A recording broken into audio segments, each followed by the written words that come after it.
people, I firstly have two rebuttals to start off with. And the first rebuttal will be of status quo is sufficient for the Japanese. And let me address that first. And I first wish to address of the proximity between the United States and the Japanese being trade. And this is actually linked how fast a missile is being fired in the Sea of Japan, and how is American over at Pentagon going to react fast enough to defend the Japanese. And what the proposition is proposing today is that the Japanese should have its own military to defend itself. And they were talking North Korea. North Korea imminent threat to United States as well. And along the coast of Sea of Japan, and because of Japan is actually, the Sea of Japan is bordered along Russia, China, and North Korea, and South Korea of course. And I say that between Russia and China, and definitely Japan, they will definitely not attack China or Russia, but just Japan, which has a prevalent history in the past of attacking North Korea. And secondly, the opposition also said about the Japanese population not big enough to have a military.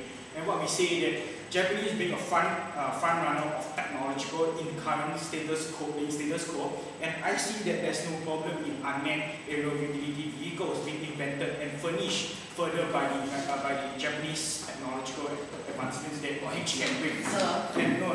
And this is actually in line with my point of harnessing Japanese military to a good use. First, I would say that by militarizing, the Japanese would actually be able to further develop their offensive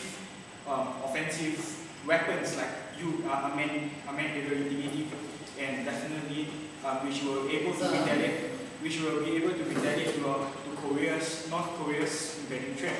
And I see that what type of good news what good can the Japanese military bring. And we see that from my example that the Japanese military can be improved tremendously through the technological advancements that they can bring because of being a front runner. And I see that they can actually be helping the world peacekeeping troops like the UN peacekeeping troops and the NATO in eliminating countries with nuclear intentions, which actually bring harm to the entire world. And I see that the Japanese has actually brought a lot of benefits to the entire economy, and I'm sure Japanese will not allow nuclear weapons to actually bring down their past 40-50 years of economic growth.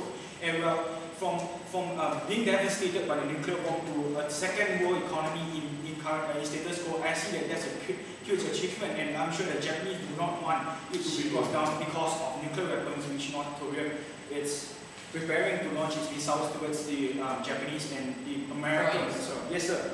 So how could the military, as small as Japan, defend itself from nuclear missiles from North Korea?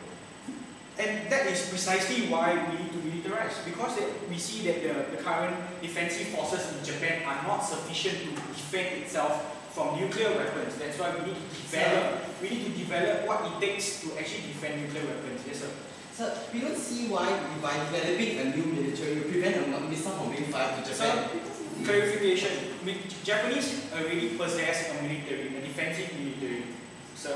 And actually that, I don't understand where you are coming from.